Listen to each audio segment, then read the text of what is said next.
Hello, I'm TheNerdySteve and welcome to my movie review channel. If you like what you see, I'd appreciate you liking, commenting, or subscribing. Today I will be reviewing DaCosta's 28 Years Later, The Bone Temple in one take. So, let's go. 28 years after a catastrophic rage virus annihilated the UK, we follow up on the story from last year's 28 Years Later. Spike, a young survivor, has found himself in the midst of a deadly cult and must do things to survive that horrify himself. And Dr. Kelson develops an interesting relationship with an alpha infected, and we see what new potential discoveries he makes. 28 Days Later is one of my favorite films of all time, so I'm always looking forward to a new entry into this world. And The Bone Temple is a phenomenal one. It's daring, unique, brutal. It goes places you might not expect, and it's a wonderfully directed blast of a ride that will thrill you. I loved so much about this film, and part of that is fully because of DaCosta's directing. There are some decisions that I didn't enjoy fully, but everything was so bold and done purposefully. There is a lot of intent here, and I appreciate that regardless of how much I liked it. What the Bone Temple succeeds at is building something whimsically philosophical.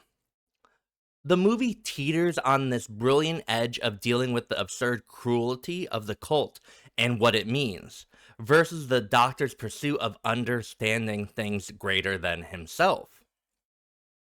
There is a conversation between the leader of the cult, Jimmy, and the doctor himself that is so engaging because of the time the film gives to both of these characters and their retrospective beliefs.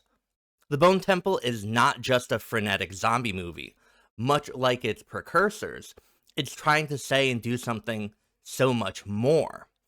And I think what you or I might take away will be vastly different, but we will take away something. The performances in this film are exactly what they need to be. There is not a false note here. There's eccentricity when demanded and groundedness when required. You'll laugh, you'll squirm, and maybe you'll even cry. And you might find yourself sympathizing with characters that you'd otherwise thought irredeemable. Overall, I love 28 Years Later, The Bone Temple.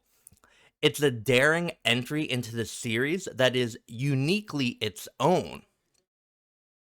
I think it might be slow for some people because it spends its time focusing on the Doctor and his journey and takes away from Spike's limelight, but I think the payoff is more than worth it because there is some stuff in this film that is unbelievably intense and barbaric. The zombies are dangerous. The people are too.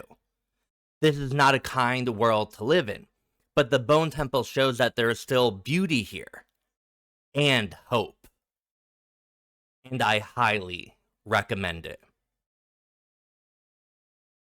I'm TheNerdySteve, and thank you so much for watching, and as always, like and subscribe and comment below to tell me how right or wrong you think I am. Have a wonderful morning, evening, or afternoon, wherever you are. Bye.